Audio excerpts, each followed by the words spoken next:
지난주에 이어서 역시 오늘도 창세기 3장 말씀을 읽습니다.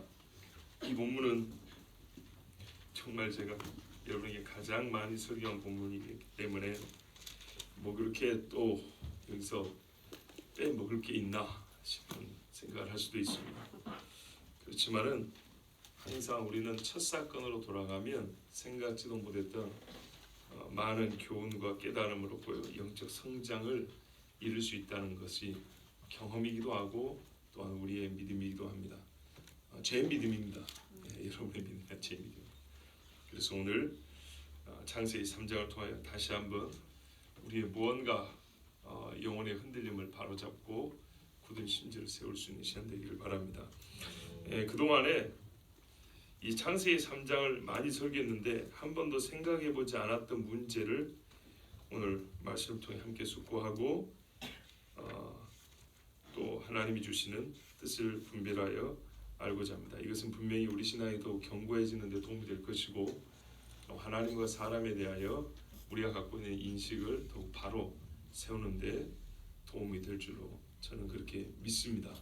이 믿음이 여러분에게도 예라고 진짜로 들은 후에 이해가 될 수 있기를 바라고 하나님 말씀 전합니다. 또 많이 전했기 때문에 세밀한 주의를 하지 아니하고 한 가지 질문에 대한 해답을 찾는 그런 설교 시간이 될 겁니다.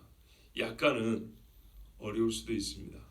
그러나 일주일 중에 가장 정신이 또렷한 시간대이기 때문에 나리요 시간대이기 때문에 여러분의 총명을 저는 또 믿으며 여러분이 하나님 사랑하는 마음으로 이 주일 아침 내가 이 시간만큼은 나의 모든 힘과 정신력을 다하여서 하나님을 섬기리라 하고 들으시면 분명히 영혼에 큰 유익이 있을 줄로 압니다.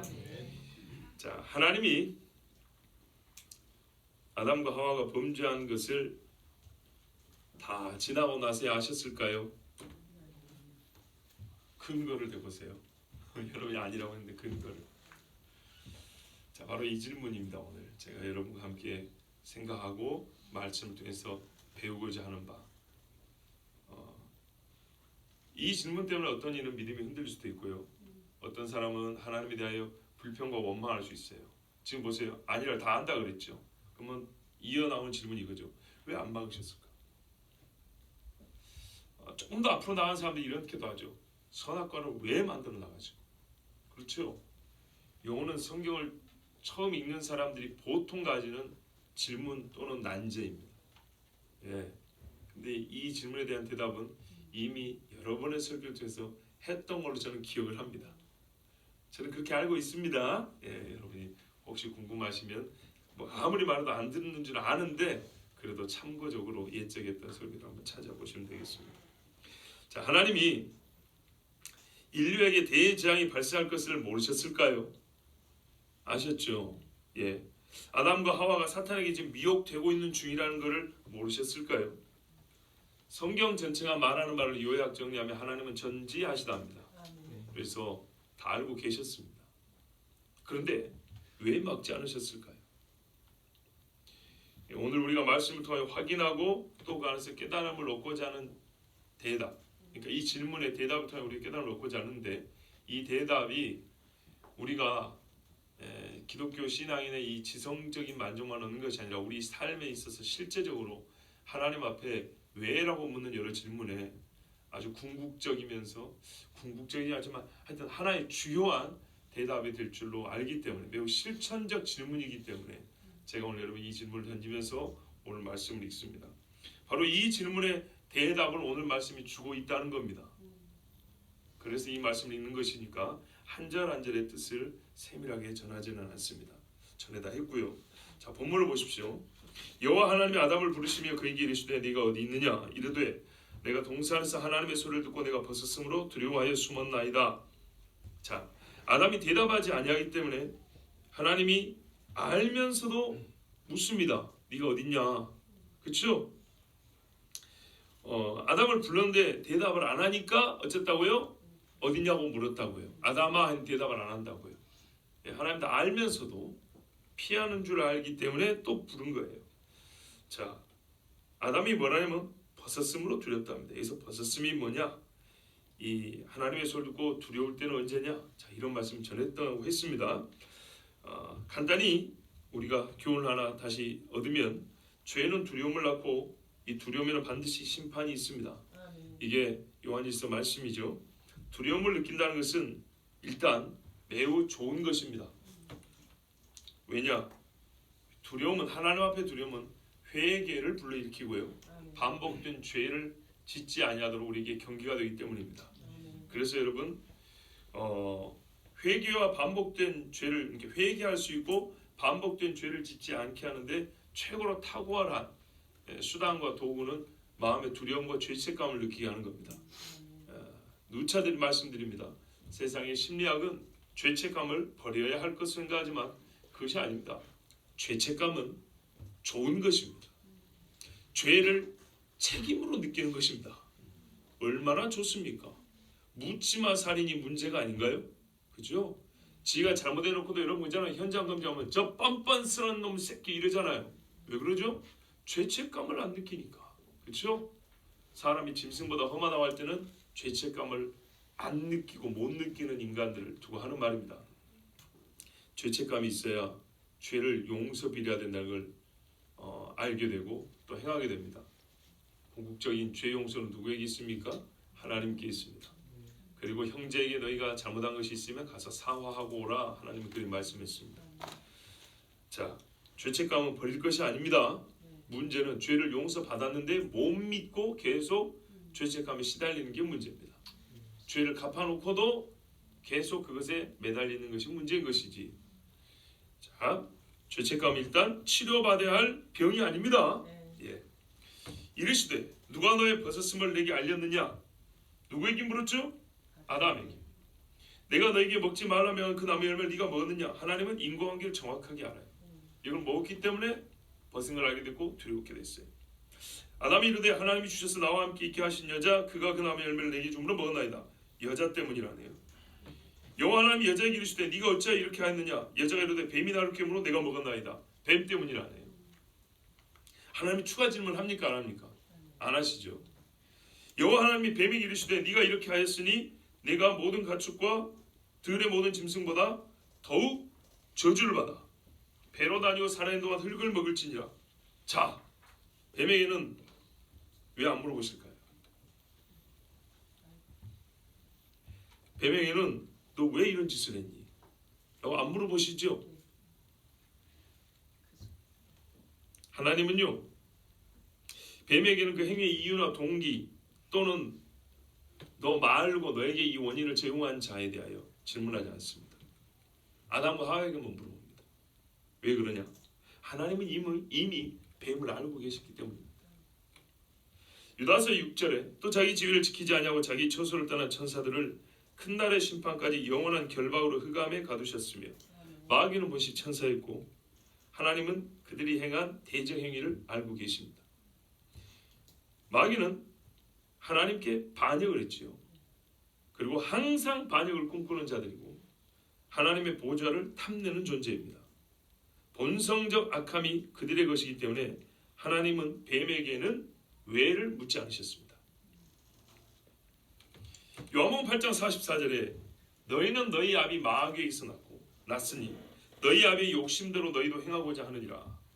자, 불신자와 마귀의 관계를 말하죠. 자식은 아비를 닮다 그랬습니다. 그는 처음부터 살인한 자요 진리가 그 속에 없으므로 진리에 서지 못하고 거짓을 말할 때마다 제 것으로 말하나니 이는 그가 거짓말쟁이요 거짓의 아비가 되었습니다.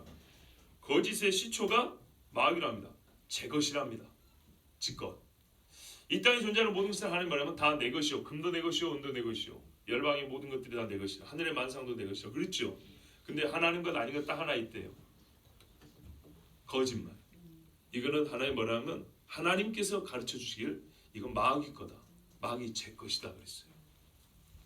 그런데 이게 요한복음 8장에 보면 중요한 구문이 하나 있습니다. 처음부터 살인한 자. 처음부터. 이 처음부터는 천사의 타락 시점을 말하는 것이라 여겨집니다. 그런다면 그렇게 보면 그 타락 시점은 그 이후의 사건에 비하여서만 처음이라 말할 수 있습니다. 무슨 말이냐면 잘 들어보세요. 마귀는 하나님보다 앞설 수 없죠. 그렇죠? 마귀는 하나님보다 앞설 수 없습니다. 마귀는 그리고 처음에는 뭐라고요? 천사였다 그랬죠. 그때는 거짓말쟁이가 아닙니다. 살인한 자도 아닙니다. 근데 여기서 처음부터 살인한 자를 했기 때문에 마귀의 타락 시점을 말한다는 걸 알 수 있다 이 말입니다. 성경이 말하는 처음부터라는 것은 마귀의 지금 성품 본성을 가르쳐주고 있잖아요. 살인한 자요 거짓말쟁이라는 본성을 가르쳐주고 있는데 원래는 천사였기 때문에 유다서가 그러잖아요. 원래 천사였기 때문에 아니었는데 타락한 시점부터 거짓말쟁이요 살인자가 됐을 거 아닙니까? 그러니까 요한복음이 말하는 처음부터라는 말은 무엇을 기준으로 처음이라고 말할 수 있냐면 마귀가 타락을 했고 타락 이후에 있는 사건들과 비교할 때만 앞서기 때문에 처음부터라고 말한다는 겁니다. 자, 그래서 이 처음이란 첫사람이 존재했던 시절에 마귀가 행한 일을 설명하기 위해서 현재와 비교하여 이름을 붙인 시점입니다. 무슨 말이냐면 뒤에 보세요. 그는 처음부터 살인한 자요. 이래서 말씀을 같이 펴놓고 봐야 이해가 빠른데 듣기만 하면 늦어요. 처음부터 살인한 자요 그랬어요. 살인, 사람을 죽였답니다. 마귀가 살인을 한 때를 가리켜 성경은 처음이라고 말합니다. 가인이 아벨을 죽인 때를 대번에 떠올릴 수 있죠. 그런데 비단 이뿐만 아니라 아담과 하와도 죽게 되었기 때문에 마귀는 살인한 자라고 부르는 것이 맞습니다.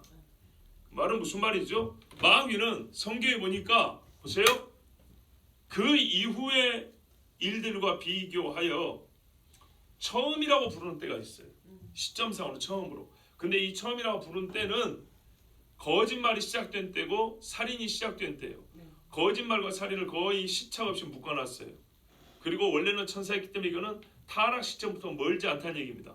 이 마귀는 타락하자마자 곧장 시간이 얼마 지나지 않았어. 그의 거의 첫 행위로서 하나님의 반영한 행위 그 다음 첫 행위로서 사람을 죽이고 거짓말하는 일을 했다 그 말입니다.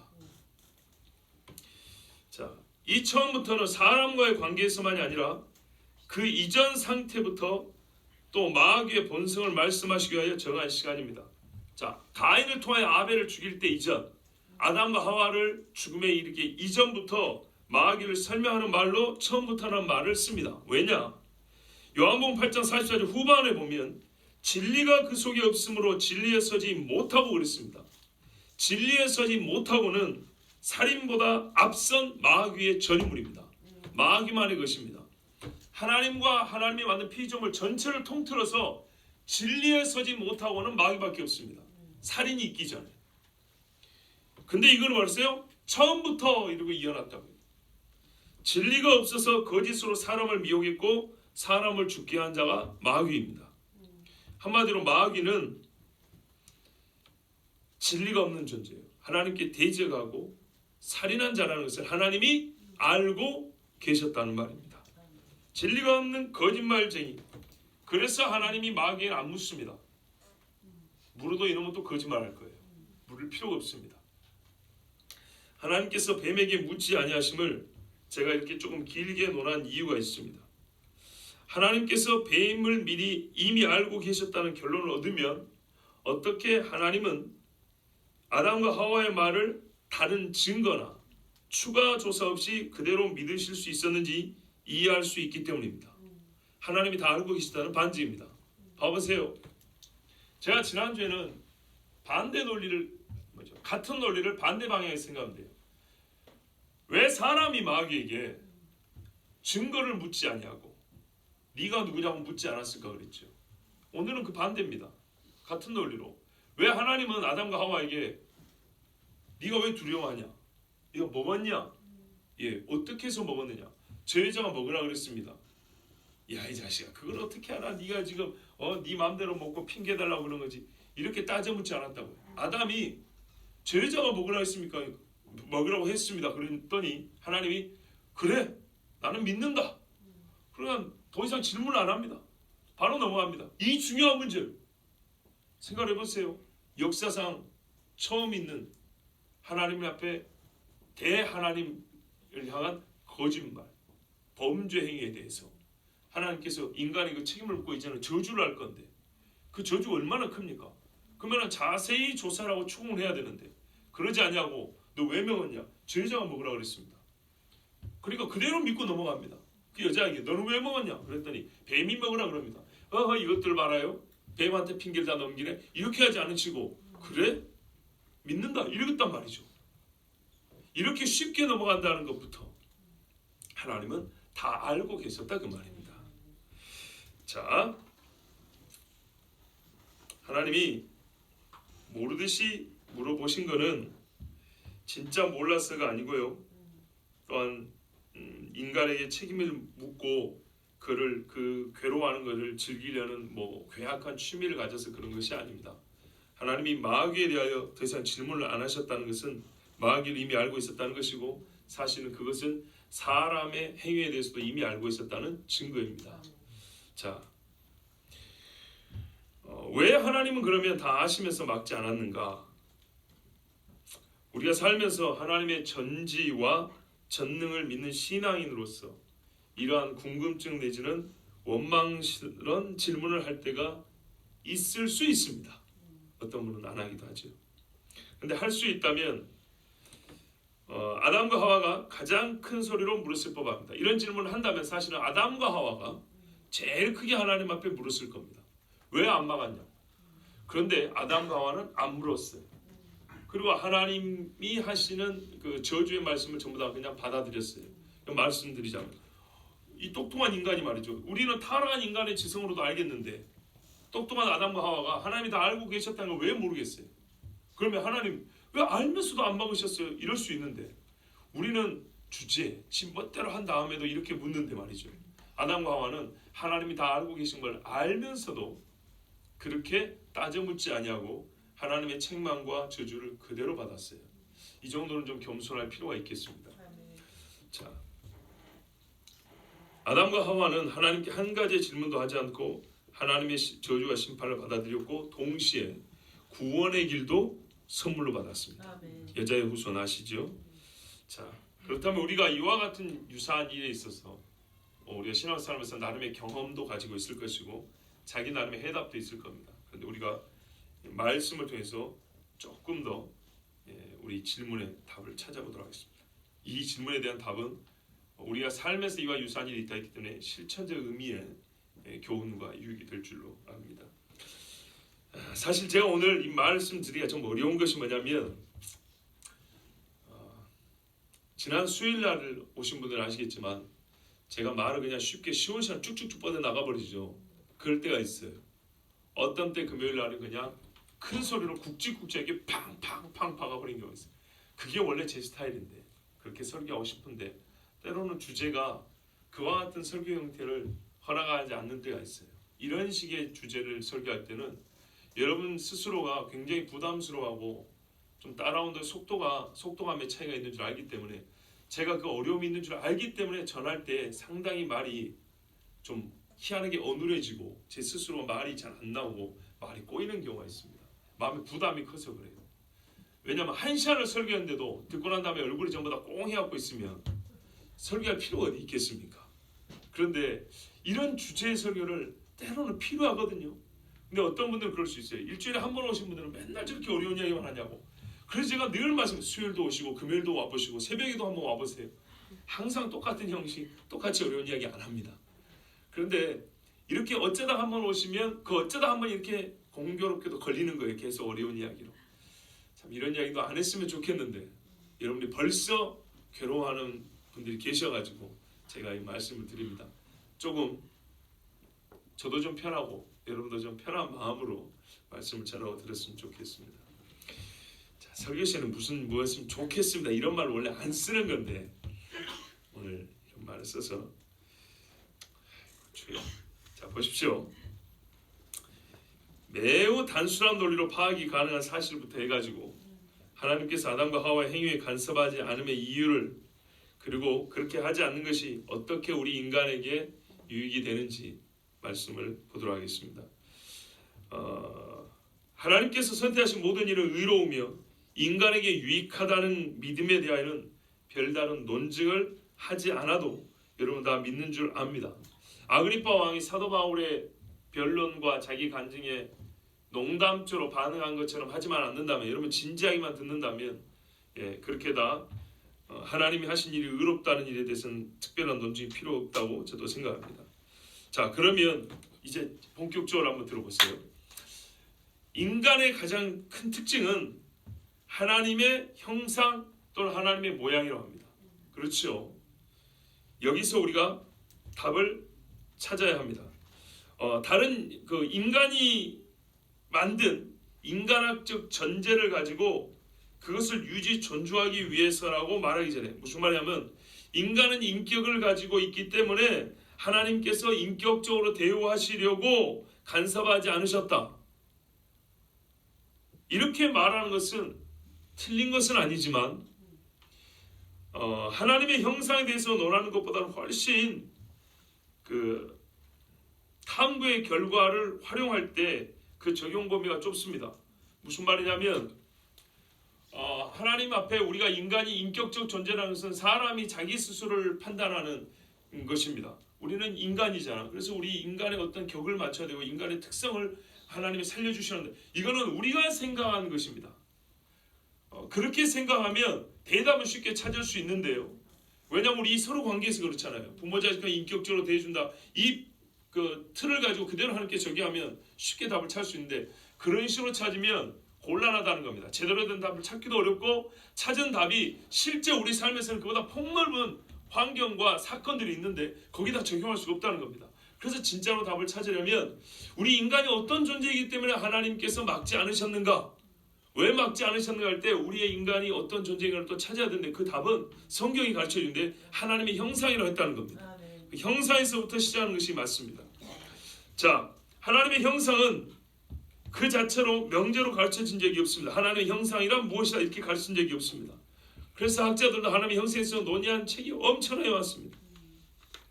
왜냐하면 그 정의가 한마디로 기술되어 있지 않기 때문입니다. 다만 하나님의 형상이라는 것은 하나님의 자기 선언에서 찾을 수 있는 인간에 대한 정의된 이름입니다. 우리가 우리의 형상대로 우리의 모양대로 사람을 만들고 이렇게 나와 있을 뿐입니다. 그래서 하나님의 형상에 대한 인간이 누군가를 알기 위해서는 하나님께서 인간에게 하신 일, 형상에게만 하신 일이 있어요. 또한 형상에게만 명하신 일, 그리고 인간이 하나님의 형상이기 때문에 할 수 있고 해야 했던 일, 그 능력과 당위에 속한 일들을 파악함으로써 답을 찾을 수 있습니다. 하나님의 형상이 무엇인가에 대하여 명제로 기술하는 게 없어요. 실제로 하나님의 형상에만 하신 일이 있고 하라고 한 일이 있고, 우리가 하나님의 형상이기 때문에 할 수 있게 된 일이고 해야만 하는 일들이 있었어요. 이 안에서 형상에 대한 내용상 의미를 찾아낼 수 있다는 말입니다. 또 이 일에는 하나님과 인간의 관계라는 전제를 항상 생각해야 됩니다. 자, 하나님이 이렇게 말씀했어요. 하나님이 이르시되 우리의 형상을 따라 우리의 모양대로 우리가 사람을 만들고 그들로 바다의 물고기와 하늘의 새와 가축과 온 땅과 땅에 기는 모든 것을 다스리게 하자 하시고, 하나님이 자기 형상 곧 하나님의 형상대로 사람을 창조하시되 남자와 여자를 창조하시고, 하나님이 그들에게 복을 주시며 하나님이 그들에게 이르시되 생육하고 번성하여 땅이 충만하라. 땅을 정복하라. 바다의 물고기와 하늘의 새와 땅에 움직이는 모든 생물을 다스리라 하시니라. 하나님이 이르시되 내가 온 지면에 씨 맺는 모든 채소와 씨 가진 열매 맺는 모든 나무를 너에게 주노니 너희의 먹을거리가 되리라. 1장 26절에서 29절을 말씀했는데, 이걸 펴놓고 보시면 훨씬 더 말씀이 이해가 빠를 겁니다.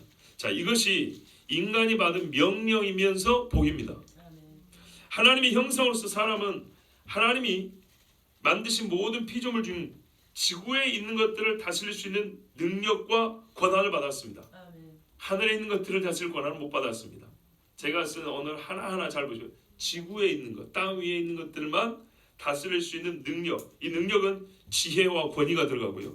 권한을 받습니다. 권한은 자격과 지위가 있다는 얘기입니다. 보십시오. 다스리라 그랬지 않습니까? 정복하라 그랬죠.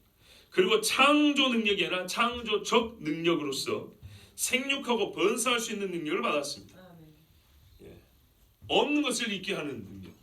순전히 그건 아니지만 그와 유사한 능력이 바로 제가 부르는 창조적 능력인데, 이건 세상에 창의성이라고 하는데, 창의력이라고 하고, 여기서부터 인간은 기존에 보지 못했던 완전 새로운 것들을 만들어내죠. 그 중에 최고의 창조적 능력은 생육하고 번성하는 겁니다. 자, 그리고 씨가 있는 모든 나무 열매를 먹을 수 있는 복도 받았습니다. 아, 그렇더라고요. 씨에 정말로 몸에 좋은 것들이 많답니다. 진짜로. 자, 한마디로 부족할 것이 없고, 또 뭐랄까요, 장차도 더 이상 없을 것. 이게 지금 이 상태로 최고로 좋은 것들을 다 받았습니다. 그런데 이 복, 능력, 권한을 보존하기 위해서 한 가지 조건이 있었는데, 그것이 선악을 알게 하는 나무 열매만 먹지 말라는 명령이었습니다. 이거를 지키면 됩니다. 왜 이 명령을 내렸을까에 대해서도 전에 설교를 했습니다. 근데 일단 이 명령을 우리가 신학적으로는 행위 언약이라고 합니다. 행위 언약은 행위로 구원을 받는다는 뜻이 아닙니다. 그건 그런 뜻이 아니고, 성경에는 크게 세 가지 언약이 있는데, 행위 언약, 은혜 언약, 구속 언약이라고 합니다. 은혜 언약은 우리가 예수 그리스도를 믿음으로 말미암아 하나님의 은혜로 구원을 받다, 이거 말할 거고, 구속 언약은 일을 하기 위해서 성부와 성장 안에 맺은 언약입니다. 죄인을 구원하기 위해서 아버지와 아들과 사이 약속한 겁니다. 성경에 기록되어 있습니다. 행위 언약은 뭐냐면, 잘 보세요. 죄가 없는 상태에서, 지금 죄 없는 상태죠. 죄가 없는 상태에서 받은 지복, 지극한 복을 유지, 보존하기 위한 약속이라는 뜻입니다. 죄가 있는 상태에서 어떻게 구원을 받을 거냐? 은혜로 구원받은 자가 은혜 언약이고, 죄가 없는 상태에서 하나님께 받은 복이 있죠. 이 좋은 것들을 계속 유지 보존해서 네가 이 행위만을 하면 안 돼. 그게 행위 언약입니다. 다 낳고 구원의 방편을 말하는 얘기 아닙니다. 그러니까 이 잘못 이해하면 행위 구원을 가르친다 이렇게 되는데, 그런 뜻이 아닙니다. 예. 자, 바로 여기에 우리가 찾고자 하는 답의 실마리가 있습니다. 뭐예요? 하나님의 형상으로서 사람이 갖고 있는 능력, 권한, 창조적 능력. 인간은 하나님의 형상입니다. 형상으로서 인간이 인간다울 때는 당연한 말이지만 이 권한과, 이게 언제 인간답냐? 주님이 주신 권한과 능력을 사용할 수 있을 때이고 복을 누릴 수 있을 때입니다. 예를 들면 사람이 짐승들의 이름을 붙이고 먹이고 재우고 새끼를 낳으면 돌봐주고 가축으로 기르고 명령하여 오게 하거나 가게 하는 일들은 사람을 분명히 기쁘게 했을 겁니다. 아름다운 과실을 마음껏 따먹고 껍질이 단단한 것은 그 껍질을 깨거나 깎는 방법을 고안해내면서 먹는 즐거움이 정말, 이거는 정말 컸을 겁니다. 괴로운 게 아니고 즐거웠을 겁니다. 여기서 중요한 사실은 이 일들의 전제된 하나의 사실이 있는데, 그건 뭐냐면 자유로운 선택에 의하여 할 수 있어야 했다는 겁니다. 억지로 한다면 전혀 복이 아니죠. 이처럼 자유로운 선택, 다른 말로 자유의지에 의하여 하나님의 뜻을 따라 살아가는 것은 인간에게 한없는 즐거움과 평안을 보존하고 증대시켜 줬습니다. 더 크게 해줬습니다. 어제 맛본 것보다 오늘 맛본 게 더 크단 말이죠. 어제 못 해본 거 오늘도 해본단 말이죠. 그러나 이 모든 일은 단 한 방향만을 향하고 있음을 꿰뚫어보는 안목이 있기를 바랍니다. 무슨 말이냐면 전부 하라는 것을 하는 방향에 속합니다. 생육하라, 번성하라, 먹어라, 다스려라, 하라는 쪽에 속한 일들입니다. 이 하라에는 하기 싫어도 해야 한다가 포함되어 있지 않습니다. 아론 그렇죠. 이 명령은, 하라는 명령은 완성이나 성취의 성격을 가지지 않습니다. 그러니까는 이걸 해서 네가 무슨 끝을 받아 이런 말이 없습니다. 여기서 하라는 누림의 증대가 목적이기 때문입니다. 이제 조금씩 여러분이 오히려 정신이 드는 것 같아서 감사합니다. 그 성격상 이 하라는 어느 때든지 네가 원하는 때에 하라가 내포된 허락입니다. 이때는 언제 하고 안 하고의 선택이 죄가 되지는 않습니다. 먹어라 할 때 지금은 먹기 싫다 해서 안 먹을 때 이게 죄가 되지 않는다고요. 100개를 먹는다고 죄가 되는 것도 아니고 하나를 먹는다고 죄가 되는 것도 아니다 이 말입니다. 무슨 말인지 아시겠죠? 이 하라라는 방향에 속한 명령은 네가 얼마큼 해서 무슨 뜻을 이루한다는 이런 목적이나 완성을 목적으로 하지 않고 누림과 그 누림의 즐거움을 증대하는 데 목적이 있는 거기 때문에 아시겠죠? 얼만큼을 이뤘다고 해서 완성이 되고 얼만큼을 못 이뤘다 해서 죄가 되는 게 아니에요. 언제 하느냐가 또한 그 시간의 선택이 죄가 되는 것도 아니에요. 무슨 말씀 이해되십니까? 좋습니다. 그러나 선악을 알게 하는 나무의 열매를 따먹지 말라. 이 말라는 명령은 대상과 행위의 행태뿐만 아니라 때가 포함되어 있는 명령입니다. 그때란 어느 때든지 항상입니다. 절대 금지된 일에는 시간을 써서는 안 된다는 얘기입니다. 이게 절대 금지된 일에는 시간이라는 요소가 포함될 수 없다는 거예요. 행위 자체가 절대 금지된 일에는 행위 요소가 이만큼도 있으면 안 되지만 시간도 이만큼이라도 있으면 안 된다는 거예요. 행위와 시간 자체가 부존해야 돼요. 이와 같은 상반된 성격의 허락과 명령들을 받은 상태에서 인간의 행위와 선택은 두 가지 모두에서 하나님의 형상으로서 빛나야 하고 자의식적 의미를 찾을 수 있어야 합니다. 내가 무엇을 하는지, 내가 이 행위를 하는 의미가 무엇인지, 그래서 내 자신이 누군지에 대하여 의미를 찾을 수 있어야 됩니다. 누리면서 내가 하나님께 복받은 존재구나 이 의미를 찾았다면 하지 않음으로써 내가 하나님의 형상으로서 이만큼 위대한 존재를 이걸 깨달을 수 있어야 한다. 이 맛을 볼 수 있어야 한단 말입니다. 양쪽이 방향은 반대지만 그 즐거움의 크기는 같다고 볼 수 있습니다. 그러면 여러분 이거는 먹음으로써 누린다면 이쪽은 어떻게 누릴 수 있을까요? 하지 않음으로써죠. 어떤 상황에서요?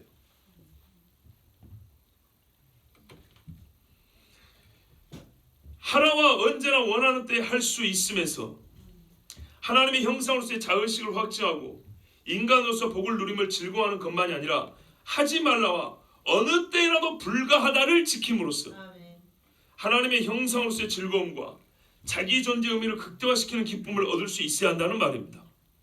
두 상반된 상황에서 모두 순종함으로 동일한 종류의 기쁨과 존재 의미를 찾을 수 있고 그렇게 해야 된단 말입니다. 그래 할 수 있도록 만들었어요 하나님이. 자, 익숙하지 않은 표현들이라서 오히려 더 신선하지요? 네, 어려운 게 아니고 평상의 자연스러움이 비자연스러움으로써 물리적 환경의 변화나 신체의 변화, 즉 환경에 비바람이 분다든지 지진이 났다든지 이런 거, 또는 신체 변화, 몸에 부상이 있다든지 병이 있다든지 이런 변화, 또는 피로도가 크다든지 이런 어려움 외에 그런 거 외에 믿음과 마음을 뒤흔들 만한 비정상적 상황이 야기되어도 전과 동일한 판단과 선택을 함으로써 하나님의 명령을 행할 때 사람은 진정한 하나님의 형상으로서 기쁨을 누릴 수 있으며 자기 정체성의 확신을 가질 수 있습니다. 자, 사람이 다른 선택을 하는 경우는 외부적 환경의 변화나 신체적 변화에 따라서 어쩔 수 없이 또는 그의 조화가 되는 방향으로 일을 선택할 수 있습니다. 그런데 그것이 아니라 이런 변화는 없는데 문제는 알의 문제, 이 속의 내면의 변화가 생긴단 말이죠. 이때에도 전과 동일한 선택을 할 수 있다. 이때 사람은 가장 큰 소위 보람을 느끼기도 하고 자기 존재 가치 의미를 되새길 수 있고 그것을 체감할 수 있는 경험이 있습니다. 이 무슨 말인지 아시겠죠? 예. 속을 뒤흔들어 놓는데 내가 흔들리지 않고 그 자리에 있을 때 가장 나답다는 것이죠. 그렇다면 하나님은 두 가지 상반된 상황에서 동일한 스탠스를 취해야 함이 맞습니다. 무슨 말이냐? 하나님께서 하라고 한 때에도 하나님이 내버려 두셨죠. 그래서 우리가 자기 존재 의미를 찾았죠. 하지 말라 한 때도 하나님이 가만히 계셔야 되는 겁니다. 그리고 내가 하지 않아야 합니다. 그럴 때 어떻게 나는 과연 저 개나 소와 같은 짐승보다 다르고, 그죠? 하나님이 다스리라고 이 세상을 다스리라고 말한 하나님의 형상이 맞구나라는 그런 자의식적 기쁨을 맛볼 수 있다 이 말입니다. 아멘. 하나님이 이런 기쁨도 주려고 우리를 만드셨어요. 아멘. 자, 그래서 하나님이 막으면 안 돼요. 똑같은 스탠스, 똑같은 입장과 자세를 취해야 되는 거예요. 우리가 하나님께 이걸 그렇게 하라고 의미를 부여하는 게 아니고 하나님 스스로 인간에게 허락하신 복과 하나님의 형상에는 지위와 영광과 권위를 주시면서 논리적으로 도출되는 하나님의 자기 선택적 태도입니다. 하나님이 인간 너는 이런 존재를 했으면 하나님은 인간이 어떤 존재로 말함과 동시에 그 인간에 대하여 자기의 입장이 정리가 되어 있는 거예요. 우리가 이 스탠스라는 말 잘 쓰죠. 배드민턴 칠 때 어떻게 하죠? 이렇게 하죠. 배구할 때는 이렇게 기다리죠. 이런 걸 스탠스라고 해요. 운동 경기에서 그 승부를 내기에 유리한 몸의 자세, 이런 걸 스탠스라는 것처럼 하나님께서 인간에게 말이죠. 하나님의 형상이라고 권위와 능력과 그런 정체성을 부여했으면 하나님이 부여하셨기 때문에 그 인간의 하나님의 형상으로서 인간을 대하는 하나님의 자기 자세가 있다고 말입니다. 이건 하나님이 스스로 선택한 겁니다. 그것이 뭐냐면 간섭하지 않음입니다. 따라서 인간은 선악을 알게 하는 남의 열매를 모든 만족 속에서 먹지 않음이 아니라 어떤 불만족 상태에서도 먹지 않으므로 진정 내가 누군지를 알고 누구됨을 지킬 수 있는, 그러니까 내가 누군지를 알고 바로 그 누구구나, 내가 그 누구인 것을 지킬 수 있는 능력이 있는 존재임을 느끼면서 하나님께 오히려 자기 존재 이유로 인하여 감사를 드릴 수 있었던 겁니다. 그러니까 내가 먹지 않을 때마다 참아낼 때마다 오히려 하나님께 감사한 거예요. 자, 이제 조금 편한 말로 바꿔 말하면요, 이 일의 크기는 좀 차이가 나지만 예를 들면 아버지나 어머니가 아이들을 음식을 잘 먹고 클 수 있도록 좋은 음식 갖다 주고 옷도 잘 입히고 그러지 않습니까? 그러면 애들이 어떻게 해줘? 어버이날 그래도 조화라도 카네이션 하나 달아주고 편지라도 쓰죠. 그렇죠? 어른 되면 식사라도 한 끼, 뭐 옷이라도 한 벌 이렇게 드리죠. 왜냐하면 아들로 큰 행복이 있었기 때문이죠. 그렇지만 부모가 뭐뭐 하지 말라 했을 때 그 일을 하고 싶은 유혹도 있었고, 또 자기가 그것을 하고 싶은 어떤 욕심도 있었지만은 하지 않을 때, 그러니까는 뭐냐면 내가 부모로부터 무엇을 받을 때 내가 아들이구나 느낀 것보다 부모님이 무엇인가를 하지 말라고 했을 때 내가 그걸 하지 않음으로써 부모에게 받은 게 아니라 하지 않음으로써 오히려 내가 내 아버지 아들인 것에 대한 자부심을 갖는 경우, 그런 경우가 있다 이 말입니다. 감히 이거는 선악과 문제하고 비교할 수 있는 큰 문제는 못 되지만 유사하게 그렇게 비유할 수 있겠습니다. 자, 인간은 선악을 알게 하는 나무의 열매를 마귀의 거짓말을 간파하고 먹지 않음으로써 하나님 앞에서의 나와 마귀 앞에서의 내가 누군지를 정확히 알 수 있었고, 그로 인하여서 다른 개나 소 앞에서의 내가 아니라 하나님과 마귀 앞에서도 내가 누군지를 알므로 인하여서 전에 맛보지 못한 기쁨을 경험할 수 있었습니다. 하나님은 그 기회를 뺏지 않으신 겁니다. 인간의 실패를 내다보시며 내버려둔 것이 아니라 인간이 하나님의 형상으로서 최대치의 능력을 발휘할 기회를 지켜주신 것입니다. 사람이 하나님의 형상으로서 마귀와 맞설 수 있는 능력도 있음을 스스로 확인할 수 있는 즐거움을 막지 않으신 겁니다. 인간이 가지고 있는 능력이 어느 정도냐면 죄 지을 가능성이 있어도 죄를 이길 능력도 있습니다. 그래서 마귀하고 승부를 냈을 때, 이겼을 때 인간은요, 어떤 피조물보다 가장 영원롭게 만들어진 존재라는 것을 그때 확실히 알 수가 있었어요. 그 희열은 어떤 것과 비교할 수가 없는 것이었어요. 하나님은 그거를 오히려 지켜주신 거였어요. 그 기회를 누리지 못한 게 인간이에요. 안타깝게도 할 수 있음을 마귀를 대의자한 데 쓰지 않고 하나님을 거역하는 데 쓴 돌이킬 수 없는 한 수를 두었지만, 하나님은 사랑하는 자녀들을 구원할 계획까지 다 세워놓으셨기 때문에, 이 경우에 실패할 경우에 어떻게 할 것인가를 세워놨기 때문에 사람 스스로 하나님으로부터 받은 바를 누리고 지킬 수 있는 가능성을, 그 가능성이 속에 있는지도 몰라요. 근데 그 가능성을 드러내 현실화할 수 있도록 묵묵히 바라고 계셨던 것입니다. 저는 오늘 신학적 고민을 풀고 난제에 대한 대답을 준비한 것이 아닙니다. 듣기에는 그렇게 들리지만 아담과 하와 같은 하나님의 형상으로 지어진 우리입니다. 비록 그때보다 상하고 못난 이가 되었지만 그래도 하나님을 본성적으로 부인할 수 없는 하나님 의식을 하며 사랑하는 자들입니다. 예, 우리가 근본도 모르는 사람은 아닙니다.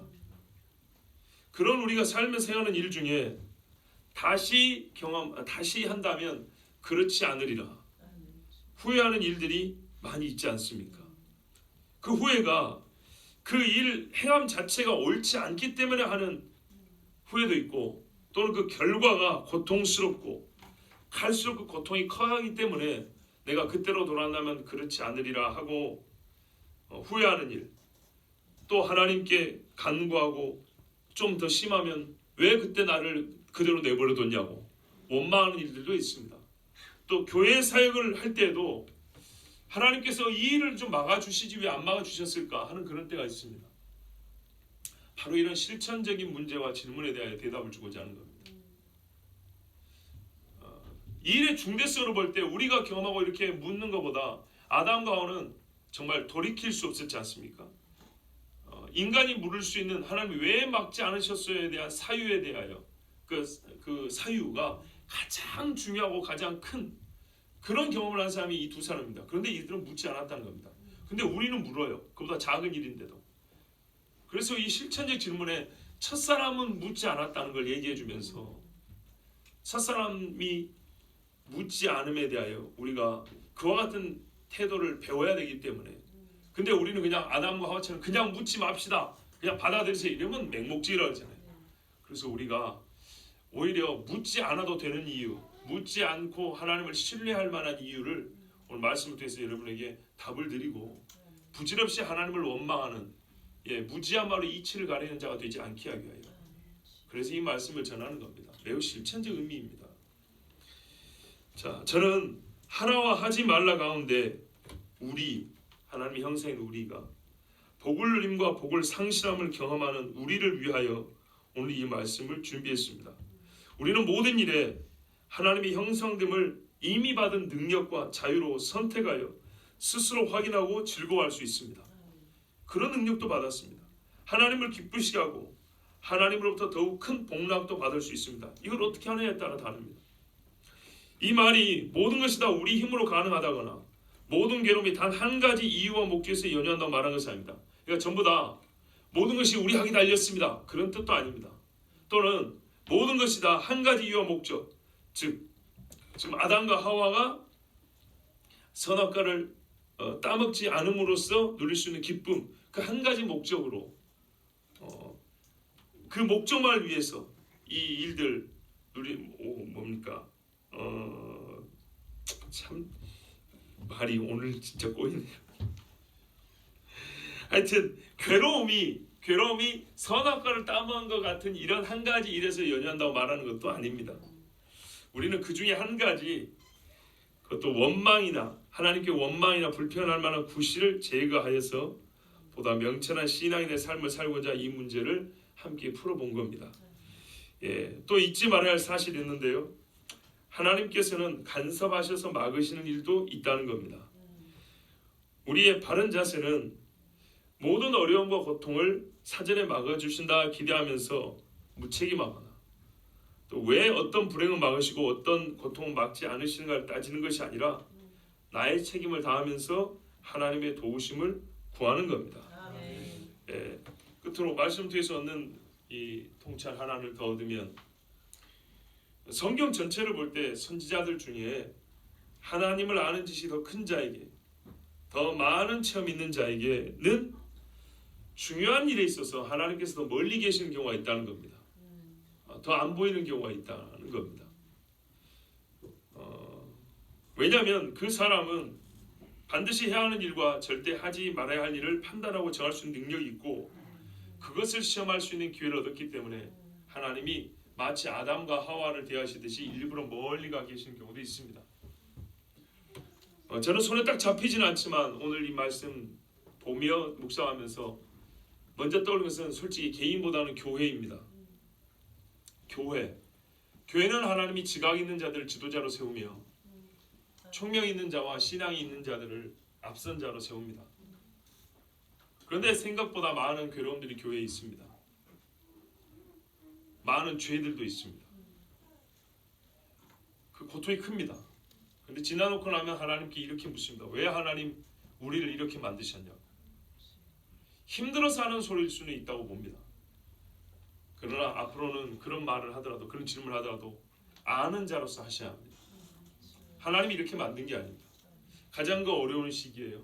중대사를 앞둔 때 우리에게는 하나님이 우리 스스로 하나님의 말씀을 아는 자로서, 하나님을 믿는 자로서 쉽게 말하면 능력을 발휘할 기회를 주신 겁니다. 그래서 그게 소위 통한다, 된다를 기쁨으로 느낄 수 있는, 야 이게 되는구나, 우리가 하나님의 말씀을 배웠더니 이 말씀이 진짜 살아있구나, 이거를 경험할 수 있는 기회를 주신 겁니다. 그런데 우리가 인간의 욕심 때문에 그거를 저버린 것이죠.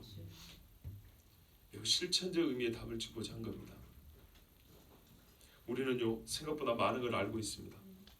하지 말라는 별로 많지 않습니다. 엄밀히 보면 하나님이 할 수 있게 하시고 하라고 했던 것, 그걸 누리는 것이 훨씬 많습니다. 그럼 거기서, 근데 희한하게 거기서만 계속 만족을 누리고 싶고 거기서만 하나님의 자녀인 증거를 얻고 싶어합니다. 하라고 한 것에만, 먹을 수 있는 것에서만. 먹을 수 없는 것에 그걸 먹지 않으므로 배고프다, 먹고 싶다, 그렇게 하나님 앞에 불평하고 원망하는 것이 아니라 먹을 것이 없는 상태에서 나는 그럼에도 불구하고 하나님께 순종할 수 있는 자다. 이것이 이스라엘이요, 이것이 하나님의 백성이다 라고 그를 스스로 확증할 수 있습니다. 이 기쁨이 얼마나 큰 기쁨인지 모르겠어요. 이거는 다른 피조물은 경험할 수 없는 인간이 주신 고유하고 유일한 기쁨입니다. 이걸 언제 누릴 수 있겠습니까, 여러분?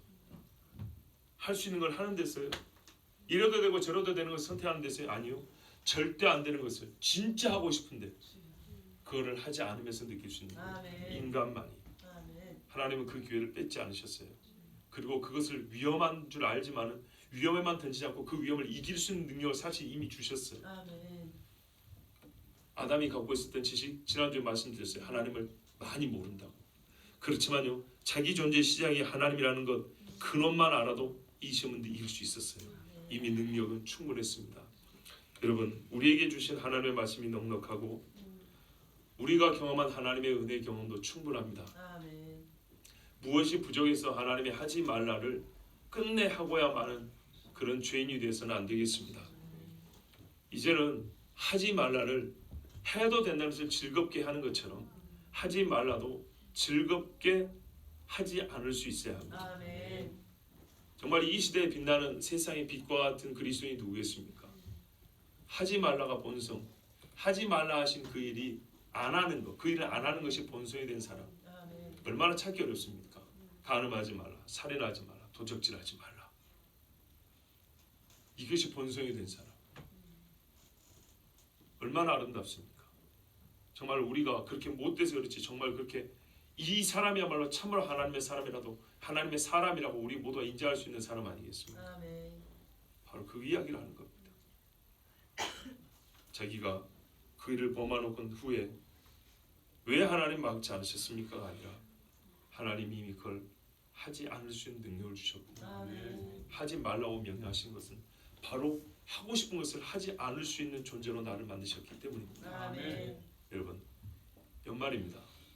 한 달 남은 시간에 우리 하나님께 받은 명령이 이쪽 편에 저쪽 편에 있습니다. 양편 다 동일한 하나님이 동일한 속성에서 동일한 목적으로 주신 겁니다. 우리를 복되게 하시고 주신 겁니다. 우리를 하나님의 사람 되게 하시고 더 빛나게 하려고 주신 겁니다.